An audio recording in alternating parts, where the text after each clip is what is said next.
시청자 여러분 안녕하십니까? 이슈를 더 쉽게 풀어드리는 더 뉴스 시작합니다. 미국의 도청 의혹과 그 해법을 놓고 여야의 공방이 사흘째 이어지고 있습니다.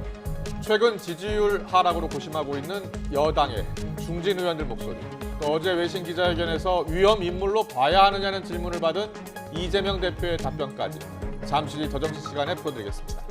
어제 강릉에서 발생한 대형 산불은 태풍급의 강한 바람 때문에 진화에 어려움을 겪었습니다.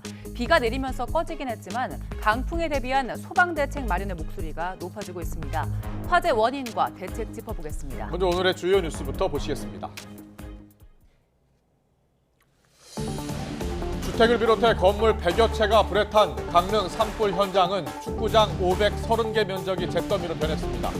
윤석열 대통령은 산불 피해를 입은 강릉시를 특별 재난지역으로 선포했습니다. 김태효 국가안보실 1차장은 미국의 도청 의혹과 관련해 악의를 갖고 했다는 정황이 없다고 밝혔습니다. 야당에서는 아직 조사 결과도 나오지 않았는데 대통령실이 문제를 덮는 데만 급급하다며 비판의 날을 세웠습니다. 지난달 취업자 수가 1년 전보다 46만 명이 늘어 10개월 만에 전달 대비 증가폭이 확대됐습니다.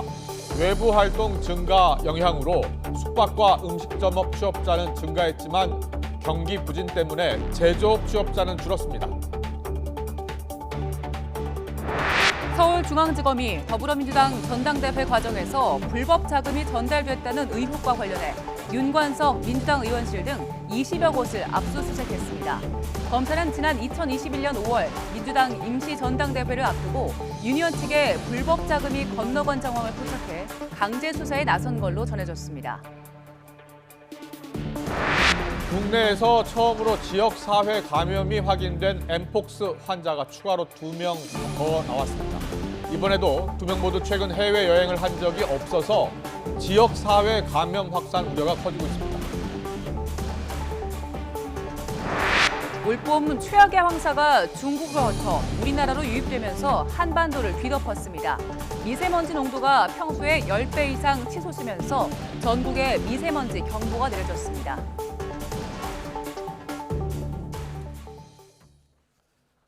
네, 어제 강릉 산불, 대형 산불이었습니다. 4월에 이 산불, 올봄에도 피하지를 못했습니다. 어제 강원도 강릉 경포를 덮친 대형 산불로요. 80대 주민 1명이 숨졌고 축구장 530개 면적이 잿더미로 변했습니다. 이른바 강한 바람, 화풍이 불러온 역대급 확산 속도였습니다. 취재기자 연결합니다. 지환 기자. 네, 강원 취재본부입니다. 네, 어제 오후에 비가 내리면서 주불 진화가 완료됐는데요. 여전히 긴장을 놓지 못하고 있다고요? 맞습니다. 주불 진화 발표가 어제 오후 4시 반 나왔습니다. 하지만 이후에도 불씨가 곳곳에서 살아났습니다. 밤샘 작업이 이어졌고 지금까지도 잔불 정리가 이어지고 있는데요. 어젯밤부터 집계하면 경포 일대 40곳이 넘습니다. 어제보다 바람은 많이 가라앉았는데요. 여전히 강원 동해안 건조경보 내려져 있습니다. 언제든 다시 불이 살아날 수 있어서 당국이 현장에서 인력을 쉽게 빼지 못하는 상황입니다. 강릉 경포에 불어닥친 산불은 어제 비가 내리며 발화 8시간 만에 끝냈는데요. 과거 대형 산불과 비교해 짧은 시간이었지만 이 피해는 만만치 않습니다. 80대 주민 1명이 불이 붙은 집에서 미처 빠져나오지 못하고 숨졌고요. 주민과 소방관 10여 명이 화상 또는 골절상을 입었습니다. 불이 난 곳이 우리나라 대표 관광지인 경포대죠. 시설 피해가 무척 큽니다. 주택은 물론 펜션이나 호텔, 차량 등 현재까지 최소 125곳이 전부 또는 부분 소실됐습니다. 축구장 530개 면적이 잿더미가 됐고 이재민도 계속 늘고 있는데 600명 넘게 발생했습니다. 네, 이재민이 600명 넘게 나왔군요. 짧은 시간 이 피해가 상당히 컸습니다. 태풍급 강한 바람 때문이었다고요? 맞습니다. 이 강한 바람입니다. 8시간 불이 이어졌으니까 시간당 47헥타르씩 잿더미가 된 건데요. 지난해 강릉 동해 삼척 울진 산불 당시가 시간당 19.3헥타르였습니다. 2배가 넘으니까 말 그대로 역대급 확산 속도였습니다. 게다가 바람이 심해서 헬기가 묶여버렸습니다. 동해안 산불 진화의 수호신으로 불리는 8,000리터급 초대형 헬기도 뜨지 못했습니다. 소방차와 인력 진화에만 의지해야 했는데요. 여기에 경포 일대 순식간에 불이 붙는 소나무 숲이 워낙 많습니다. 또 산불 초기에는 이 밀집 시설인 학교나 리조트, 호텔은 물론 경포 일대 유난히 많은 문화재 등에 대한 방화선을 지켜야 했습니다. 민가 대응이 다소 늦을 수밖에 없었던 이유입니다. 다행히 어제 오후 3시쯤부터 바람이 약해지면서 헬기를 띄울 수 있었고 짧게나마 세찬 비가 내렸습니다. 산불 3단계, 올 처음 소방대응 3단계가 동시에 내려진 대형 산불이었지만 하루 만에 주불 진화가 가능한 이유였습니다. 자, 그렇군요. 자, 이번에 화재 원인 좀 살펴보겠습니다. 지금 조사가 진행 중인 거죠? 맞습니다. 산불 원인은 사실 금세 나왔습니다. 전선 단선입니다. 오늘 오전 저희 촬영팀이 발화 현장을 직접 확인했는데요. 오늘 지금 현장 화면을 보시는 그런 장면입니다. 현장엔 이 강풍에 부러진 소나무가 있었습니다. 쓰러진 소나무가 고압 전선을 끊었고 불꽃이 튀면서 발화가 된 것으로 추정됩니다. 불이 시작된 곳도 전선이 끊어진 곳과 일치하고 있고요. 비슷한 시간 일대 정전도 발생했습니다. 당국은 최종 조사 후 산림보호법에 따라 형사 책임을 물을 텐데요. 문제는 원인 제공자입니다. 전신주 관리를 맡은 게 한전인데요. 책임을 물을 수 있을지는 미지수입니다. 비슷한 사례가 2019년 발생한 강원도 고성 속초 산불 있죠. 그때도 이 전선에서 발생한 불티가 옮겨 붙으면서 산불이 확산했는데요. 민사적 책임인 손해배상 논란은 만 4년이 지난 지금까지도 이어지고 있고요. 한전 직원들에 대한 형사 책임은 자연재해 성격이 짙다며 법원 1심과 2심 모두 무죄가 났고 현재 대법원이 법리 검토에 들어간 상태입니다. 지금까지 강원취재본부에서 YTN 지환입니다. 윤석열 대통령은 대형 산불로 큰 피해가 난 강원도 강릉시를 특별 재난지역으로 선포했습니다. 윤 대통령은 또 피해 주민이 신속하게 일상으로 복귀할 수 있도록 피해 복구 지원에 만전을 기하라고 행정안전부에 지시했습니다. 이에 따라 정부는 관계 부처 합동으로 피해 조사를 실시한 뒤에 복구에 필요한 국비 지원 규모를 산정해서 지원하기로 했습니다. 행안부는 강원도 강릉시 산불 피해 조기 수습을 위해서 특별교부세 10억 원을 긴급 지원한다고 밝혔습니다. 특별교부세는 잔불 처리를 위한 인력과 장비 동원, 또 소실된 산림과 주택의 잔해물 처리 등 필요한 비용으로 사용하기로 했습니다. 이와 함께 이재민 구호를 위한 임시 주거시설 운영과 생필품 지원에 재난구호사업비 6,400만 원도 긴급 지원합니다. 정부는 피해 주민에 대해 생계 구호를 위한 생활안정 지원과 함께 지방세 등 납부 유예, 공공요금 감면 등의 지원도 진행하기로 했습니다. 어제 강릉 산불 진화를 어렵게 만든 것, 바로 순간 최대 초속 30m의 강풍이었지요. 바람이 세서 헬기도 뛸 수 없을 정도였습니다. 기상 상황으로 현장 접근이 어려운 상황에는 고성능 산불 진화차가 큰 도움이 될 수 있는데요. 어제 같은 상황에 대비하기 위해 산불 진화 장비를 보강해야 한다는 목소리가 나옵니다.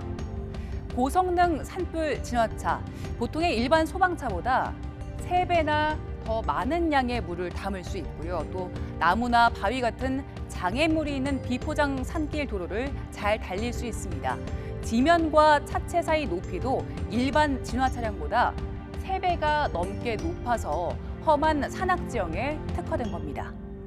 고성능 산불 진화차는 지난 합천 산불 진화 현장에서 처음으로 활약했는데요. 해가 지는 오후 7시 기준 진화율이 35%였는데 고성능 산불 진화차를 포함한 장비 76대와 인력 1,500여 명이 투입되고 또 잠시나마 적은 양의 비도 내리면서 다음 날 오전 6시 기준 진화율은 92%까지 높아졌습니다.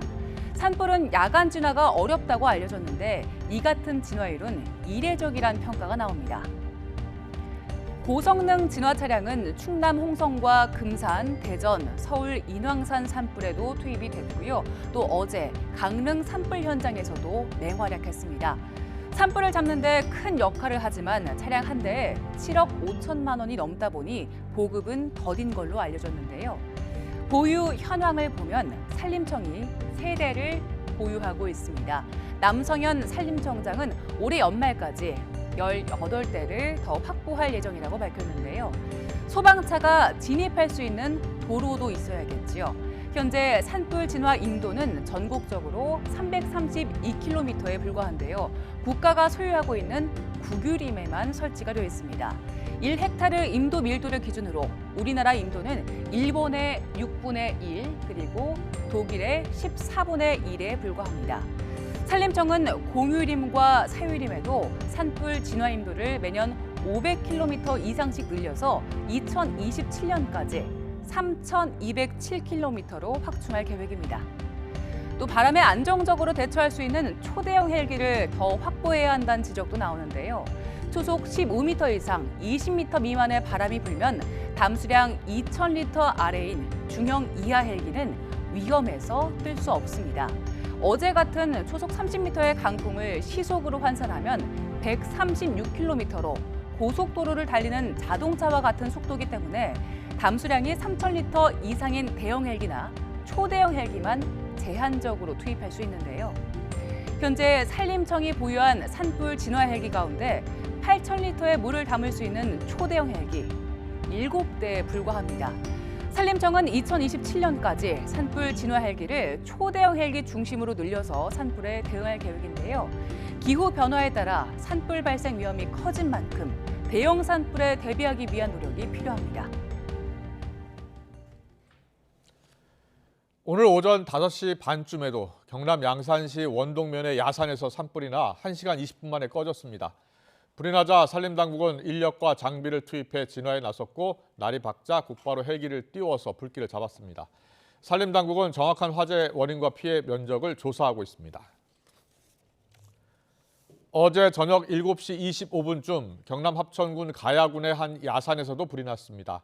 산림당국은 산불 진화 장비 11대와 진화대원 36명을 투입해 밤 8시쯤 큰 불길을 잡았습니다. 지금까지 다친 사람은 확인되지 않았습니다. 산림청은 인근 야영장에서 불이 시작된 것으로 보고 정확한 화재 원인을 조사하고 있습니다.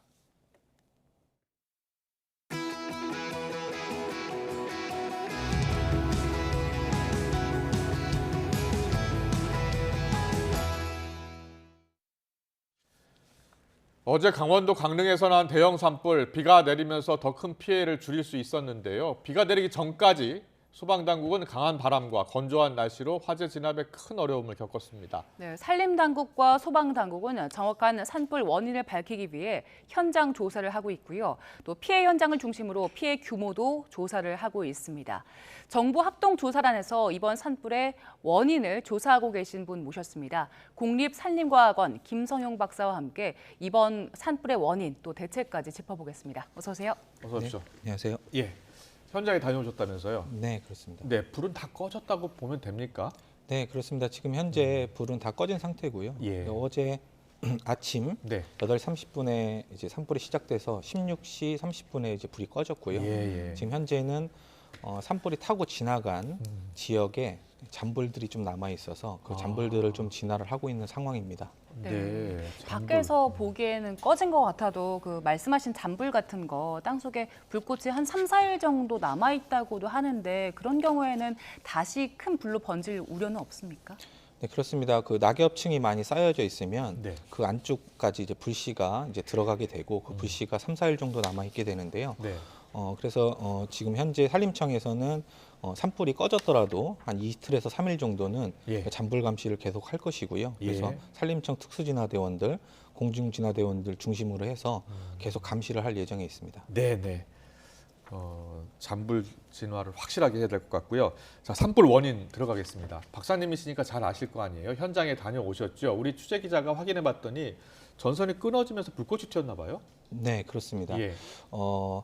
나무가 네. 바람에 의해서 부러졌고요. 그래서 한 수고 한 5m 지점에서 이제 부러졌고요. 그래서 예. 그 나무가 이제 도로가로 이제 넘어지게 됐습니다. 예. 그래서 넘어지면서 전기선을 이제 네. 끊어뜨리게 되면서 그쪽에서 이제 불이 붙어서 아. 확산한 것으로 지금 추정을 하고 있습니다. 그렇군요. 예. 네.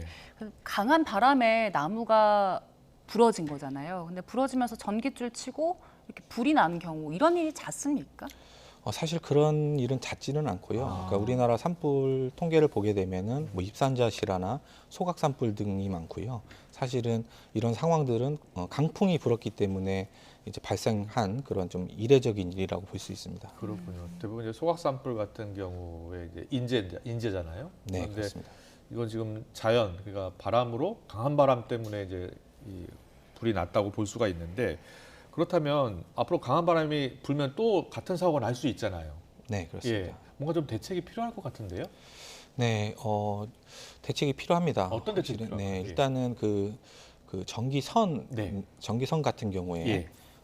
이제 좀 그런 나무가 쓰러지더라도 네. 그 선이 이제 끊어지지 않게 하는 그런 아. 좀 그런 작업들도 좀 필요할 것 같고요. 예, 예. 또한 이제 전선이 끊어지면서 전기가 바로 차단되는 그런 시스템이나 이런 것들을 갖춰지게 된다면 예. 충분히 이제 막을 수 있는 그런 인재라고 그럴 수 보고 있겠네요. 있습니다. 전기가 끊어지면, 그러니까 그 전선이 끊어지면 전기가 자동적으로 끊기게 네, 할 수 그렇습니다. 있습니까? 기술은 있습니까? 제가 이제 그쪽 기술은 없기 때문에 제가 아. 알고 있는 바는 없지만 네, 그런 네. 기술들을 충분히 도입할 수도 있지 않을까 해서 이렇게 말씀드립니다. 네, 네, 산불은 그렇게 시작이 됐고 이 산불을 어제 상당히 잡기 어려웠는데 그 이유는 강한 바람이었잖아요. 역시나.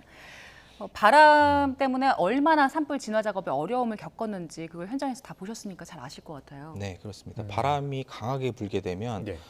불이 지표면에서 이제 수관 즉 잎과 가지 쪽으로 이제 불이 붙게 되는데 예, 예. 그렇게 되면 화염이 커지면서 예. 진화 대원들이 접근을 할 수가 없는 것이죠. 아. 그래서 이제 어제는 또 헬기가 뜨지 못하는 상황에서 네. 그럼 인력 진화를 할 수밖에 없는 상황이었는데 예. 진화 대원분들이 이제 다가가지 못하기 때문에 불을 진화할 수가 없는 것이고요. 네. 또 불씨가 또 멀리까지 날아가게 돼서 또 다른 산불을 또 만드는 그렇죠. 네, 그래서 이제 산불 진화에 큰 어려움이 있었습니다. 불씨도 빠르게 옆으로 더 퍼지고 또 이렇게 튀기도 하고 그러죠. 그렇습니다. 그게 또 이제 수관층의 잎과 가지에 불이 붙으면 바람을 산림 안에서는 나무가 바람을 막아주지만 예.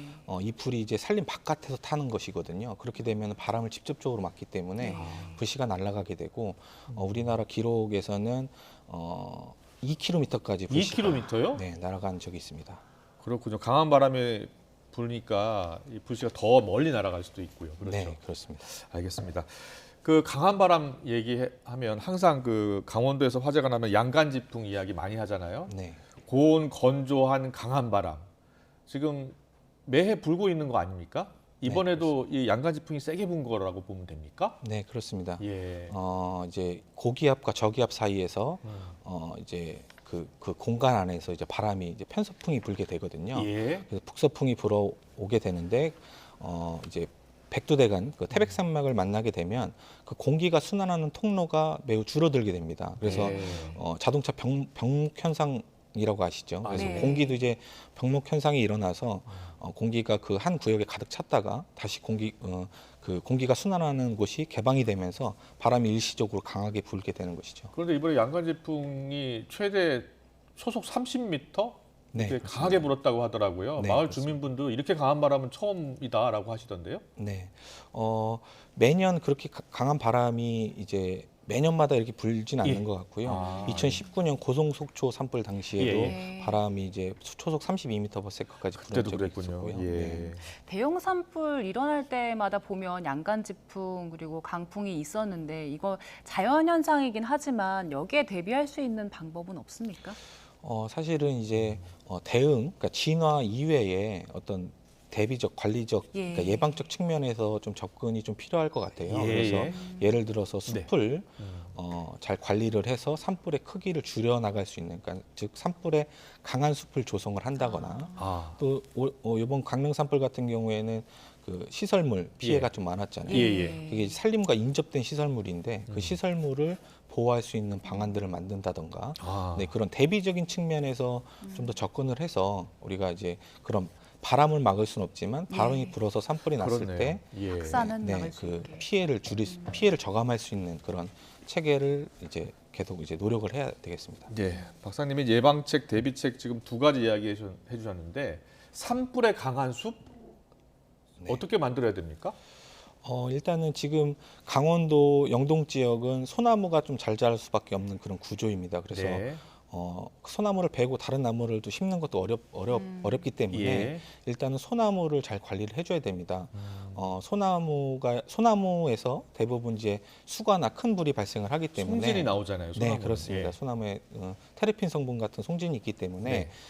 그 소나무의 나무와 나무 사이 간격을 넓혀줘서 예. 만약에 한 개의 나무에 수가 하나가 붙더라도 옆 나무로 옮겨 붙지 않게 하는 그런 산림의 숲 구조를 좀 만들어야 되고요. 예. 또한 이제 중간 중간에 화렵수가 이제 소나무보다 산불에 좀 강하기 때문에 네. 화렵수를 심어서 아. 이 산불의 완충 역할을 해주는 작업들도 필요하고요. 잠시만요. 그 수간화가 좀 전문 용어라서 수간화를 조금 더 설명해 주세요. 네, 그러니까 수간화는 아까 말씀드렸듯이 잎하고 가지 쪽에 불이 붙는. 예. 그래서 잎과 가지의 영역을 수간층이라고 하거든요. 그래서 그것을 수간화라고 합니다. 그렇군요. 예. 실제로 침엽수림에서 불이 발생했을 때 그리고 화렵수림에서 불이 났을 때 그 둘의 피해 정도가 좀 차이가 납니까? 네, 그 아. 화렵수의 그 똑같은, 그러니까 화렵수와 침엽수를 똑같은 양으로 태워 보면요. 네.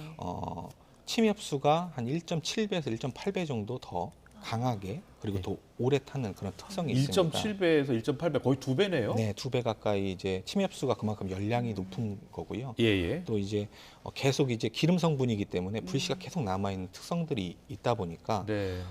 침엽수에서 수간화가 일어나고 아. 화렵수에서는 지표화만 흘러가는 그런 현상들이 일어나게 됩니다. 지금 그 심어놓은 소나무를 다 바꿀 수는 없으니까 중간중간에 화렵수를 심는 게 좋겠다는 말씀이신 거예요? 네, 그렇습니다. 그런 방법들도 있고요. 네. 또 소나무를 중간중간에 벌채를 해주게 되면 그쪽에 햇빛이 들어오게 되고 거기에서 화렵수가 이제 생육할 수 있는 환경을 조성을 해주는 거죠. 그래서 소나무가 화렵수를 보호해주고 그 화렵수가 올라오면서 이제 단순림에서 혼요림으로 바꿔주는 그런 작업들이 좀 필요합니다. 그렇군요. 좀 장기적으로 대비책 이야기해 주셨고요. 피해 시설들이 이제 불이나 산림과 많이 인접해 있었잖아요. 네. 거기 강원도에 펜션도 많고요. 이거는 얼마나 어떤 대책으로 피해를 줄일 수 있을까요? 지금 인접지 시설물을 잠깐 이제 보고 왔는데요. 네. 산림과 이격거리가 매우 짧습니다. 그렇죠. 어느 정도나 네. 됐습니까? 한 2m에서 3m 정도에 불과하거든요. 그렇기 네. 때문에 이제 시설물이 탈 수밖에 없는 구조였습니다. 네. 외국 같은 경우에는 산림 인접 시설물을 설치를 할 때는 네. 어떤 법이나 제도의 제재를 받아서 어떤 구조물, 그러니까 어떤 자재를 쓰면 안 되고 뭐 이런 기준들이 다 있거든요. 그런데 우리나라는 예. 아직 건축법상에 그런 기준들이 없기 때문에 부처 간의 협의를 통해서 건축법상에 그런 쓰면 안 되는 자재들 또 이제 이격거리는 얼마나 조성해야 되고 필요하네요. 네, 예. 이런 부분들을 좀 협의를 해서 좀 나아가야 될 것이고요. 네. 또한 지금 인접지 우리나라의 산림 인접지에 많은 시설물들이 있죠. 네. 국가기관 시설도 있고 예. 문화재 등 이런 다양한 시설들이 있는데 이 시설물이 지금 현재 얼마나 위험한지도 사실은 아직까지 다 파악을 못했거든요. 아직도 다 그래서, 파악 못했습니까? 그래서 그런 예. 좀 사업을 통해서 네. 이제 실태 조사도 하고요. 그래서 예. 위험성 평가한 후에 어떤 컨설팅을 통해서 그러니까 관리 방안 같은 것들도 마련할 수 있는 그런 체계도 좀 마련을 해야겠습니다. 네. 네. 그리고 어제 이제 또 산불 진화 어려웠던 것 중에서 이제 바람 강하게 불면서 헬기가 못 떴잖아요. 헬기가 못 뜰 때 대신해서 우리가 산불을 잡을 수 있는 방법들 어떤 게 있을까요?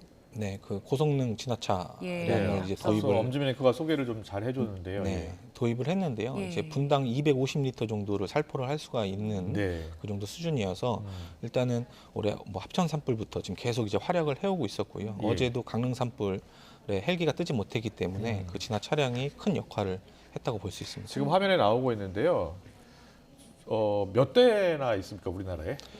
지금 현재 제가 정확한 수치는 예, 모르는데 6대 예, 정도 대략적으로요, 있고요. 예. 네, 27년까지 32대까지 이제 늘릴 계획을 가지고 있습니다. 예. 더 많이 늘려야 되는 거 아닙니까? 예. 네, 그렇습니다. 사실 지금 현재 지상 진화, 공중 진화, 그러니까 즉 헬기의 대수도 좀 부족한 상황이고 예. 네. 특히나 이제 지상 진화에 저런 장비들이 좀 부족해서 좀 투자가 좀 이루어져야 될 것 같습니다. 네.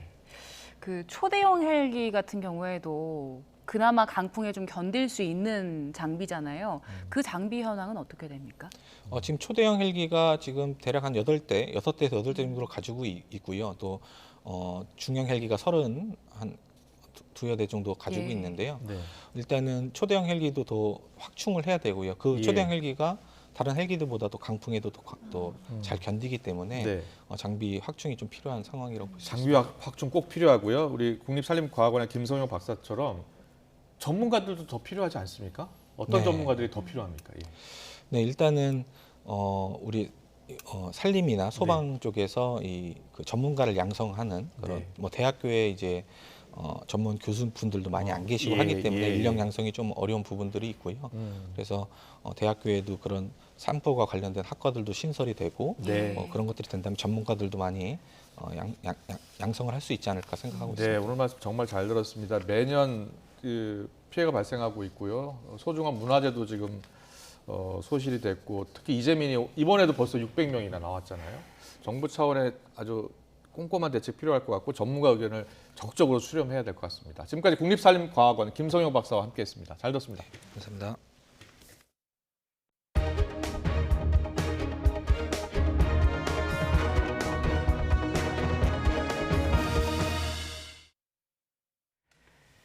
올봄 들어 최악의 황사가 한반도를 뒤덮었습니다. 미세먼지 농도가 평소에 10배 넘게 치솟으면서 전국에 미세먼지 경보가 내려졌습니다. 기상자난 전문 기자 연결해서 황사 상황과 전망 알아보겠습니다. 김민경 기자. 네, 김민경입니다. 네, 지금 황사 상황 얼마나 심각합니까? 네, 위성 영상으로 보면 황사의 심각성을 바로 확인할 수 있습니다. 이 천리안 위성이 포착한 우리나라 주변의 모습인데요. 이 노란색은 황사, 그리고 붉은색은 안개나 연물을 나타냅니다. 이 보시는 것처럼 노란색 황사가 우리나라 남부 일부를 제외한 한반도 전체를 뒤덮었고, 이 또 다른 대규모 황사가 이 서쪽에서 추가로 접근 중입니다. 이 황사는 그제와 어제 내몽골과 고비 사망에서 발원했는데요. 이 중국을 거쳐 우리나라로 유입된 겁니다. 이 먼저 황사가 강타한 중국에서는 370만 제곱킬로미터, 그러니까 중국 국토 면적의 3분의 1이 황사로 뒤덮였습니다. 이런 대규모 황사 발생은 올해만 벌써 8번째인데 이 몽골 초원이 바짝 메말랐고 바람까지 거세져서 올해 10년 만에 최다를 기록할 전망입니다. 네, 그런데 황사가 날아오면 초미세먼지보다 미세먼지 농도가 크게 오르더라고요. 그 이유는 뭡니까? 네, 현재 미세먼지와 초미세먼지 분포도입니다. 이 지름이 상대적으로 큰 미세먼지는 모두 빨간색 고농도 상태입니다. 그런데 지름이 더 작은 초미세먼지는 상대적으로 농도가 낮습니다. 이 황사는 모래먼지이기 때문에 이 초미세먼지보다는 미세먼지의 비중이 훨씬 큰 겁니다. 반면 스모그는 미세먼지와 초미세먼지 농도가 동시에 치솟아서 이 황사와 구분을 할 수 있습니다. 현재 전국에 미세먼지 경보가 내려졌습니다. 제주 에어르베는 오늘 한때 1시간에 세제곱미터당 828 마이크로그램까지 농도가 올랐고 전남 완도도 세제곱미터당 659 마이크로그램을 기록했습니다. 그 밖에 전국 대부분 지역에서 미세먼지가 200에서 400 마이크로그램으로 평소보다 10배 이상 높게 짙었습니다. 이 황사는 내일까지 우선 고농도를 유지하겠습니다. 금요일인 모레도 오전까지 이어진 뒤 오후에 비가 내리면서 점차 해소될 전망입니다. 이 황사로 인한 고농도 미세먼지가 나타나면 노약자나 호흡기 질환자는 외출을 자제하는 게 좋습니다. 이 부득이 외출한다면 KF80 이상의 미세먼지용 마스크를 쓰는 게 좋고요. 귀가한 뒤에는 손과 발, 머리카락을 깨끗하게 씻어줘야 합니다. 지금까지 YTN 김민경입니다. 이달 들어 국내에서 처음으로 지역사회에서 감염된 엠폭스 환자가 발생한 가운데 2명의 환자가 추가로 나왔습니다. 방역당국은 2명의 환자 모두 해외 여행력이 없는 지역사회 감염 사례를 보고 역학조사를 진행하고 있습니다. 취재기자 연결합니다. 기정훈 기자. 예, 사회 2부입니다. 네, 국내 엠폭스 환자 8명으로 늘었다고요? 예, 질병관리청은 엠폭스 7번째와 8번째 환자가 잇따라 발생했다고 밝혔습니다. 두 환자 모두 서울에 거주하는 내국인으로 첫 증상 발생 전 3주일 안에 해외여행을 다녀오지 않아 지역 사회에서 감염된 것으로 추정됩니다. 7번째 환자는 지난 10일에 발열 등 전신 증상과 피부 병변으로 의료기관에 내원한 뒤 유전자 검사 결과 양성으로 확인됐습니다. 8번째 환자는 지난 11일 오한과 피부 병변으로 보건소에 스스로 신고한 뒤 확진됐습니다. 두 환자는 격리병상에서 입원 치료 중이고 현재 양호한 상태입니다. 신규 환자의 감염원과 접촉자에 대한 역학조사도 진행되고 있는데요. 두 환자 모두 감염원과의 밀접 접촉이 있었던 것으로 확인됐습니다. 국내에서는 지난해 6월 22일 엠폭스 첫 확진자가 발생한 뒤 지금까지 8명이 감염됐습니다. 지난 3월 13일 5번째 확진 사례까지는 모두 해외 유입 또는 관련 환자였지만 6번째부터 8번째까지는 국내 감염으로 추정됩니다. 지난 7일 확진된 국내 6번째 환자의 접촉자는 36명으로 의심 증상을 보인 사례는 아직 없습니다. 접촉자 가운데 고위험 접촉자 3명과 중위험 접촉자 23명에 대해 노출 후 예방접종 의향을 확인한 결과 아직 접종한 사례는 없습니다. 질병관리청은 엠폭스의 감염병 위기경보 수준을 현재의 관심 단계에서 주의 단계로 상향 조정하는 것을 논의하기로 했습니다. 그러면서 엠폭스는 대부분 밀접 접촉을 통해 전파되기 때문에 대규모 전파 가능성은 낮다며 모르는 사람과의 밀접 접촉을 주의해달라고 당부했습니다. 또 의료진들에게 환자의 해외 여행력이 확인되지 않더라도 엠폭스 의심 증상을 보이는 경우 적극 신고해달라고 강조했습니다.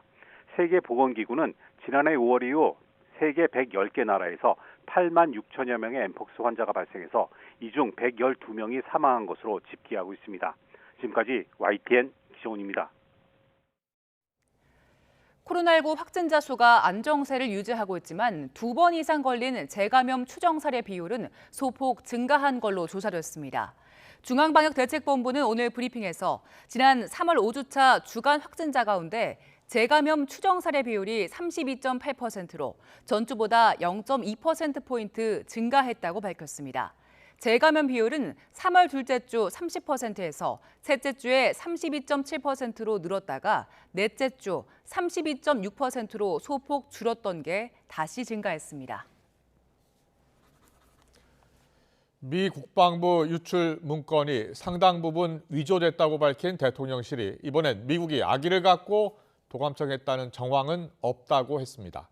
문건 유출 이후 처음 공개석상에 나온 미 국방장관은 이번 사안을 심각하게 받아들인다면서 동맹과 긴밀히 협력하겠다고 말했습니다. 워싱턴에서 권준기 특파원이 보도합니다. 윤석열 대통령 국빈 방문 조율을 위해 워싱턴에 도착한 김태효 국가안보실 1차장. 미 국방부 유출 문건에 우리 안보실 도감청 의혹에 대해 묻자 미국이 나쁜 의도로 도감청했다는 정황이 없다고 밝혔습니다. 이 문제는 많은 부분 제3자가 개입이 돼 있기 때문에 동맹국인 미국이 우리에게 어떤 악의를 가지고 했다는 정황은 지금 발견되지 않고 있습니다. 출국 당시 문건이 위조됐다고 말한 데 대한 구체적인 설명을 요청하자 자세히 밝힐 수는 없다며 미국 측도 위조 사실을 확인했다고 설명했습니다. 그러면서 더 이상 문건에 대해 할 말이 없다며 답변을 거부했습니다. 같은 주제로 물어보시려면 전 떠나겠습니다. 됐습니까? 그럼 하나만 더. 네. 아니 미국 같은 경우에 지금 다른 주제 물어보세요. 네. 갑니다. 이번 정상회담 네.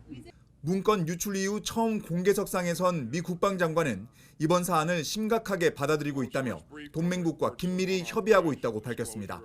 법무부 수사가 끝나기 전까지 자세한 언급은 하지 않겠다고 선을 그었습니다. Now, I can't say much more while the Justice Department's investigation is ongoing, but we take this very seriously. And we will continue to work closely with our outstanding allies and partners. 이런 가운데 이스라엘과 프랑스에 이어 영국도 유출된 기밀 문건에 담긴 자국 관련 내용이 매우 부정확하다고 밝혔습니다. 백악관은 기밀 문건 유출에 대한 수사가 진행 중이라면서도 얼마나 걸릴지 예측하는 건 무의미하다고 밝혀 생각보다 오랜 기간이 소요될 가능성을 시사했습니다. 워싱턴에서 YTN 권윤기입니다. 대통령실은 미 정보기관의 도감청 의혹 사건에서 나온 김성한 전 안보실장과 이문희 전 외교비서관의 대화는 휴대전화 등 사적인 부분을 감청한 것으로 판단하고 있습니다. 대통령실 고위 관계자는 YTN과의 통화에서 용산 대통령실 청사에서 나눈 대화가 도감청된다는 건 불가능한 일이라면서 그보다는 두 사람의 휴대전화나 사적 영역에 접근한 것으로 본다고 밝혔습니다. 또 대화 내용 자체도 일반적이라고 할 수 있다며 이 정도를 기밀이라고 하기에 얕은 정보라고 언급했습니다. 다른 대통령실 관계자는 이번에 유출된 정보가 상당수 위조됐다고 보는 근거는 감청됐다는 대화 내용과 실제 문서 내용에 차이가 있고 시점에도 격차가 있기 때문이라고 설명했습니다. 미국 정보기관의 도감청 의혹을 둘러싼 여야 공방은 격화하고 있습니다. 국민의힘은 공개된 정보가 상당수 사실과 다르다면서 외교 문제를 정쟁화 말아야 한다고 주장한 반면 야당은 아직 조사 결과도 안 나왔는데 문제 덮기에만 급급하다고 날을 세웠습니다. 국회 연결합니다. 손효정 기자. 네, 국회입니다. 오늘도 정치권에서는 미국의 도감청 의혹을 두고서 공방이 계속되고 있죠. 네, 국민의힘은 도감청 의혹의 진실은 가려져야 한다면서도 한미 국방부 장관이 공개된 문건 상당수가 위조됐다는 일치된 견해를 갖고 있다고 거듭 강조했습니다. 그런데도 민주당이 이번 도감청의 원인을 난데없이 대통령실 이전으로 돌리며 또다시 외교 문제의 정쟁화를 이어가고 있는데 얕은 정치적 꼼수에 불과하다고 꼬집었습니다. 외교 문제에서는 최근에 또 우리가 국익을 우선으로 해서 우리가 이념이나 정쟁 차원에서 봐서는 안 될 그런 사안도 있습니다. 바로 후쿠시마 쇼에 이어서 또 혹시 미국발 또 괴담이 나오지 않을까. 오늘 국회 일정에 참석한 박진 외교부 장관도 기자들을 만나 이번 의혹과 관련된 문건 상당수가 조작된 것으로 평가된다고 말했습니다. 이어 미국의 진상조사가 마무리되면 한미 간 정보를 공유하게 될 것이라고 덧붙였습니다. 미국과는 긴밀히 지금 소통을 하고 있습니다. 대통령실에서도 발표가 있었습니다마는 상당수의 문건이 조작된 것으로. 이에 대해 더불어민주당은 우리 정부가 의혹 규명보단 합리적 문제 제기를 틀어막는 데 집중하고 있다고 비판했습니다. 그러면서 상당수 문건이 사실과 다르다는 말은 최소한 일부는 맞는 이야기라는 뜻이라며 국회 차원의 진상규명과 대통령실 보안 강화 법안의 입법도 적극 검토하겠다고 밝혔습니다. 정부는 도청 의혹의 실체를 낱낱이 파악하고 사실이라면 미국 정부의 공식 사과와 재발 방지 약속을 반드시 받아내야 합니다. 이와 더불어 오후 3시부터 국회 외교통일위원회 전체 회의가 열리는데 도감청 의혹에 대한 외교부 대응을 두고 질의가 이어질 것으로 보입니다. 내일 본회의가 예정돼 있는데요. 양국관리법 재의결 표결 등을 두고서 신경전이 계속되고 있죠. 네, 여야 원내대표가 국회의장 주재로 만나 내일 본회의 안건과 현안에 대해 논의했지만 이견만 확인했습니다. 특히 윤석열 대통령이 거부권을 행사한 양곡관리법 개정안에 대해 내일 본회의에서 재의결 표결이 이뤄질지가 관심인데요. 민주당은 표결이 불가피하다는 입장이고 국민의힘은 부결로 당론을 모은 가운데 야당의 본회의 직회부 시도들을 비판했습니다. 직회부가 이렇게 계속 늘어나고 또 그 제2요구권을 행사하고 이런 그 모습들이 힘든 국민들한테 얼마나 불편을 줄지 걱정이 많이 됩니다. 이제 양국관리법이 대통령께서 거부권을 행사하셨는데 매우 좀 유감이고 아쉽습니다. 국회 법과 또 헌법의 정신에 따라서 제2표결은 불가피하다 생각이 듭니다. 이런 가운데 보건복지위에서 본회의로 직회부된 간호법 처리 문제도 쟁점인데요. 어제 당정은 간호법을 간호사 처우법으로 변경하는 대안을 제시했지만 야당은 원안을 단독 처리하겠다는 입장이어서 의견 차이를 좁히지 못하고 있습니다. 선거제 개혁을 논의하는 국회 전원위의 세 번째 토론도 조금 전 시작했는데 김영철 성공회대 교수 등 전문가 4명도 의견을 제시할 예정입니다. 지금까지 국회에서 전해드렸습니다.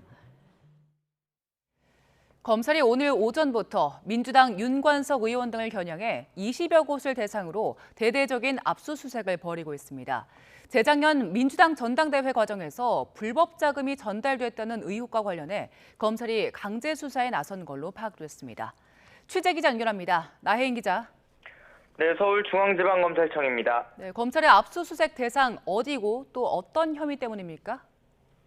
네, 우선 윤관석 민주당 의원의 자택과 국회, 지역구 사무실 등에서 압수수색이 이루어지고 있습니다.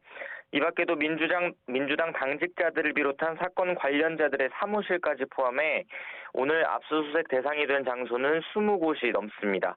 압수수색 영장에는 정당법과 정치자금법 위반 혐의가 적시됐습니다. 검찰은 재작년 5월 민주당 대표를 뽑는 임시 전당대회를 앞두고 불법 자금이 오간 정황을 포착해 강제 수사에 나선 것으로 전해졌습니다.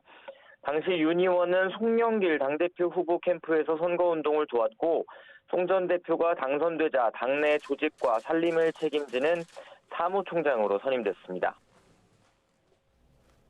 네, 이번 수사의 단서를 보니까 이미 구속 기소된 이정근 전 민주당 사무부총장이라고요. 네, 이정근 전 부총장은 지난해 사업가 박모 씨에 의해서 각종 청탁을 들어주는 대가로 10억 원가량 뒷돈을 받은 혐의로 구속 기소된 인물입니다. 마침 오늘 1심 판결이 있었는데 대부분 혐의가 유죄로 인정돼 징역 4년 6개월을 선고받았습니다. 검찰은 이 전 부총장을 수사하는 과정에서 한국감사협회장을 맡고 있는 강래구 한국수자원공사 상임감사위원이 재작년 민주당 전당대회를 앞두고 이 전 부총장을 통해서 윤 의원 측에 돈 봉투를 전달하라고 말하는 녹취 파일을 확보한 것으로 알려졌습니다. 관련자 조사를 거쳐 혐의를 구체화한 검찰은 실제로 전당대회 당시 윤 의원 측에 건너간 뒷돈이 있다고 의심하고 오늘 압수수색을 통해 관련 증거를 확보하고 있습니다. 뒷돈을 건넸다고 의심받는 강래구 의원의 자택과 사무실도 압수수색 대상에 포함됐습니다. 윤관석 의원은 검찰의 강제 수사에 돈봉투 의혹과 자신은 아무 관련이 없음을 분명히 밝힌다며 자신이 거론됐다는 것조차 황당하기 짝이 없다는 입장을 냈습니다. 이어 검찰의 무차별 압수수색은 오로지 사건 관련자의 진술에만 의존해 어떤 사전 조사나 증거도 없이 이루어진 비상식적 야당 탄압 기획 수사라며 정치검찰과 끝까지 싸워 무고함을 밝히겠다고 했습니다. 하지만 검찰은 윤 의원 말고도 당시 송영길 후보 쪽에 건너간 금품이 더 있다고 의심하고 있습니다. 추가 수사를 거쳐 이런 뒷돈이 실제 송 전 대표의 당선을 위해 쓰였는지 들여다볼 계획입니다. 지금까지 서울중앙지검에서 전해드렸습니다. 독도를 한국이 불법 점거하고 있다고 서술한 일본 외교청사에 대한 우리 정부의 항의에 일본 정부는 수용할 수 없다고 밝혔습니다. 마스노 히로카즈 관방장관은 기자회견에서 외교청서에 독도와 관련한 서술에 한국이 항의했지만 받아들일 수 없다는 뜻을 전달했다고 말했습니다. 일본이 어제 공개한 외교청서에는 역사적, 국제법적으로 일본 고유의 영토인 독도를 한국이 경비대를 상주시키며 아무런 국제법상 근거도 없이 불법 점거하고 있다고 기술했습니다. 이에 우리 정부는 독도에 대한 부당한 영유권 주장을 반복하고 있다며 즉각 철회를 촉구했고 주한 일본 대사관 총괄공사를 외교부로 불러 강하게 항의했습니다. 북한이 남북 공동 연락사무소와 군 통신선 정기 통화에 엿새째 응답하지 않고 있습니다. 북한은 오늘 오전 9시 우리 측의 남북 공동 연락사무소와 동서해지구 군 통신선 업무 개시 통화 시도에 답하지 않았습니다. 권영세 통일부 장관이 어제 성명을 통해 지난 7일부터 남북 정기 통화에 무응답으로 일관하고 있는 북한의 일방적이고 무책임한 태도에 강한 유감을 표명한다고 밝혔지만 북한은 여전히 반응을 보이지 않고 있습니다. 국제통화기금 IMF는 올해 세계 경제 성장률을 지난 1월 전망치보다 0.1%포인트 낮춘 2.8%로 예측했습니다. IMF가 발표한 세계 경제 전망 보고서는 인플레이션이 여전히 높고 통화 긴축 정책으로 금융 부문 불안정성이 이어지고 있다는 이유 등으로 전망치를 하향 조정했다고 했습니다. 보고서는 세계 경제 성장률이 올해는 2.8%, 내년에 3%를 각각 기록할 것으로 예측했으며 이는 지난 1월 전망치보다 각각 0.1%포인트씩 낮아진 겁니다. 3월 취업자 수가 1년 전보다 46만 9천 명이 늘어 10개월 만에 전월보다 증가폭이 확대됐습니다. 통계청이 발표한 3월 고용 동향에 따르면 지난달 취업자 수는 2,822만 3천 명으로 지난해 같은 달보다 46만 9천 명 늘었습니다. 돌봄 수요와 외부 활동 증가 등의 영향으로 보건복지업 취업자는 18만 6천 명, 숙박 음식업점은 17만 7천 명 늘었습니다. 반면 수출 감소 등 경기 부진으로 제조업은 4만 9천 명이 감소했습니다. 서울 주요 대학가의 보증금 1,000만 원 기준 전용 면적 33제곱미터 이하 원룸 평균 월세가 1년 사이에 15% 이상 오른 것으로 나타났습니다. 부동산 정보 플랫폼 다방을 운영하는 스테이션3가 다방에 등록된 서울 주요 대학가 원룸 월세를 분석한 결과 지난달 보증금 1,000만 원 기준 원룸 평균 월세는 59만 6천 원으로 집계됐습니다. 이는 지난해 3월에 비해서 15.1% 오른 겁니다. 마약 범죄는 강한 중독성 때문에 다른 범죄보다 재범률이 높습니다. 마약 범죄를 줄이고 재범을 막으려면 중독을 치료하고 관리하는 시스템에 더 집중해야 한다는 지적이 나옵니다. 김철희 기자의 보도입니다. 지난 1일 남경필 전 경기도지사의 장남 남모 씨가 경기 성남 아파트에서 필로폰을 투약한 혐의로 구속됐습니다. 피의 사실 모두 인정하세요? 남 씨는 불과 닷새 전 같은 혐의로 체포됐다 구속영장이 기각돼 풀려난 상태였고 지난 2018년에도 직접 중국에서 들여온 필로폰을 투약해 징역 3년에 집행유예 4년을 선고받았습니다. 이처럼 한번 마약에 손댄 사람이 다시 마약을 찾는 건 남 씨만의 일이 아닙니다. 중독성이 그만큼 높기 때문인데 실제 마약 범죄의 재범률은 30에서 40%에 이릅니다. 지난 2021년 붙잡힌 마약 재범자 2,300명을 조사해보니 45%는 마약 범죄를 저지르고 1년 안에 또 검거된 거였고 6개월도 안 돼 다시 적발된 경우도 14%에 달했습니다. 그러나 마약 범죄 대응의 초점은 여전히 단속하고 처벌하는 데만 맞춰져 있습니다. 전국에서 마약류 전문 치료보호기관 21곳이 운영되고 있지만 치료 병상 등 인프라를 제대로 갖춘 곳은 드물어서 이 가운데 13곳은 지난해 환자를 단 한 명도 받지 않았습니다. 결국 병원 2곳이 전체 마약 중독 치료의 97%를 도맡고 보건복지부 역시 실질적인 치료 보호가 가능한 곳은 이 2군데뿐이라고 인정합니다. 전문가들은 정부가 마약 범죄를 근본적으로 해결하려면 치료와 재활에 더 많이 투자해야 한다고 강조합니다. 치료재활 쪽으로 갈 수 있는 길을 열어줘야 되지 않느냐. 그래야 재범률이 줄고 중국적으로는 마약사범도 주는 하나의 트랙을 국민의 인식이나 각도가 좀 달라져야 치료 재활 예산이 늘고. 최근 들어 연령대와 계층을 가리지 않고 마약류가 빠르게 확산하는 가운데 지난해 국내에서 단속된 마약 사범은 18,000명을 넘어섰습니다. 하지만 올해 국비로 지원되는 치료 보호 예산은 지난해와 같은 4억 원대에 머물러 예산을 획기적으로 늘려야 한다는 지적이 나옵니다. YTN 김철입니다. 전국이 황사의 영향권에 들면서 종일 공기가 답답합니다. 황사 위기경보 주의 단계도 발령 중인데요. 미세먼지는 내일도 고농도를 유지하겠습니다.